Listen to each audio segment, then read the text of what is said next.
Okay, so think about this. You launch a new campaign at work. You change a button on your website. You try anything new.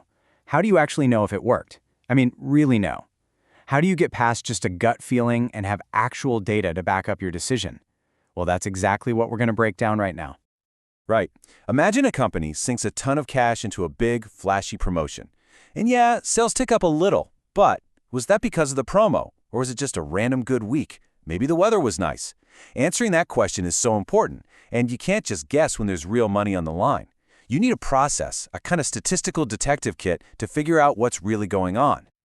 Every good detective story starts by lining up the suspects. And for us, the suspects aren't people, they're competing ideas. We're going to set up two opposite theories, and then we're going to let the data be the judge and jury. And this right here is the key. You see, instead of just digging through data hoping to find a story, we actually define the possible stories first. This is so important because it stops us from fooling ourselves, from just seeing what we want to see. It forces us to let the evidence lead the way.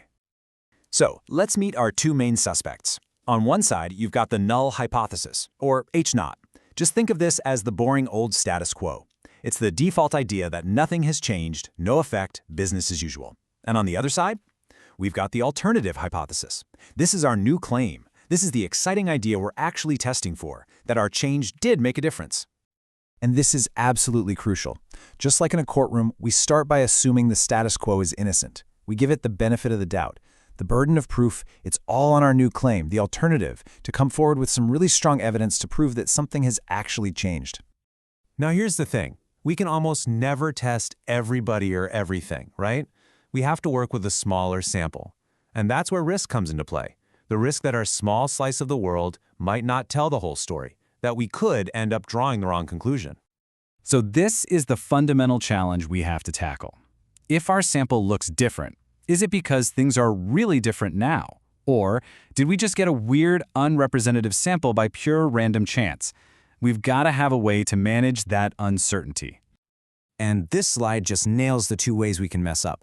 A type 1 error is like convicting an innocent person. Our evidence makes us think something has changed, but we're wrong. It was a false alarm. A type 2 error is the opposite. We let a guilty person walk free. A real change did happen, but our evidence just wasn't strong enough to prove it. So how do we control this? Well, before we even peek at the evidence, we set our burden of proof. We draw a line in the sand. This is called the significance level, or alpha. It's basically us deciding up front what's the maximum risk we're willing to take of making one of those type I errors, of raising a false alarm. And a super common choice for that alpha level is 5%, or 0.05.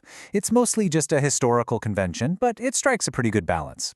It means we're accepting that about 5 times out of 100, we might get fooled by random chance into thinking we found something real when we didn't.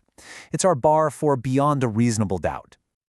Okay, so we have our suspects. We've set the rules for our trial. Now, we need the evidence. And the single most important piece of forensic evidence we're going to use is something called the p-value.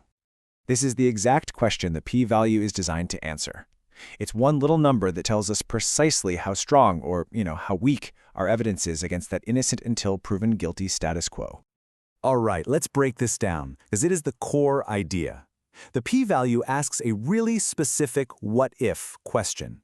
It says, okay, let's assume the status quo is true. Let's pretend our promotion did absolutely nothing. What are the chances we would see the results we saw in our sample just by pure random luck? And that's really the whole logic in a nutshell. If you get a tiny p-value, it means your results are super surprising. A huge coincidence if the status quo is still true.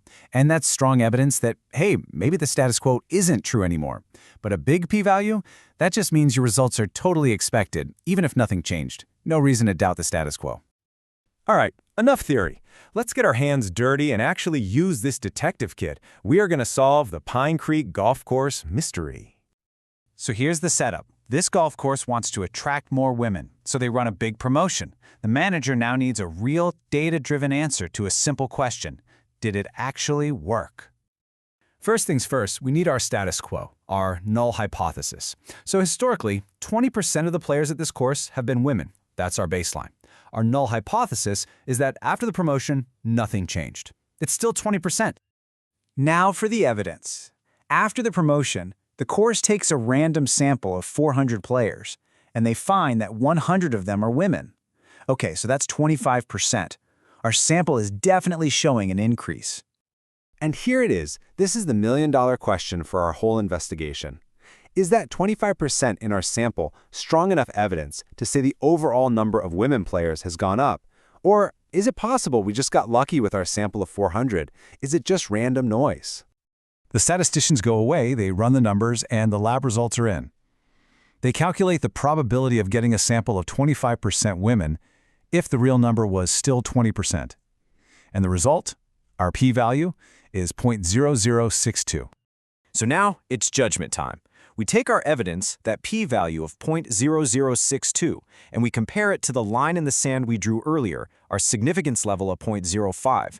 And it's pretty clear. Our p-value is way, way smaller. The evidence we found is far more surprising than our threshold for beyond a reasonable doubt. So, the verdict is in. Because our p-value is smaller than our alpha, we reject the null hypothesis. We have statistically significant evidence to say the promotion worked. The proportion of women players really has increased. Case closed. You know what we just walked through? That wasn't some weird one-off math trick. It's a powerful, repeatable framework for making smart decisions with data, especially when you're dealing with uncertainty. So let's just recap the whole detective's toolkit. It really just boils down to these 4 steps. Step 1, state your suspects. What's the status quo and what's your new claim? Step 2, set your burden of proof. How much risk are you willing to take? Step 3, analyze the evidence. Go get your data and calculate that p-value. And finally, step 4, make a decision. Compare the p-value to your alpha and deliver the verdict. See, this framework isn't just for statisticians. It's a way of thinking critically about the world around you. So think about your job, your hobbies, your life. What's a claim or an assumption that you could actually put to the test? What claim in your world are you going to investigate first? Thanks for watching.